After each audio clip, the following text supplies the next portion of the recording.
Last year, members of the Sustainability Club entered a competition called GISS in Qatar. Present their project, display their findings, pitch their ideas, attend workshops and seminars. We are the Zeit Saboon team and we were working for over a year on a sustainability project. We are one of the finalists of the GISS competition.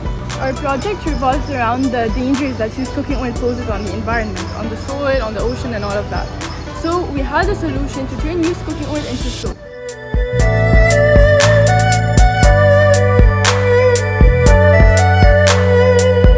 At a certain intersection on our way home, we noticed how quarries were damaging mountains. So we took GISS as an opportunity to learn about the field of quarry rehabilitation.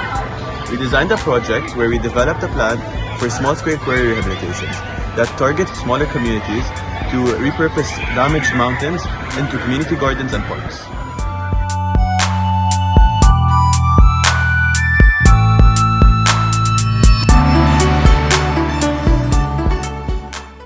Either through the Zeit Saboon project or the Quarry Rehabilitation project, our students had the chance to work on SDGs 12, 13, 14 and 15. They were also able to develop their critical thinking, problem solving, creativity, collaboration and communication skills. So what are the roles of the government when it comes to water pollution and water availability?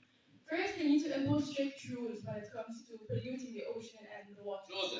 Second, International College, Lebanon.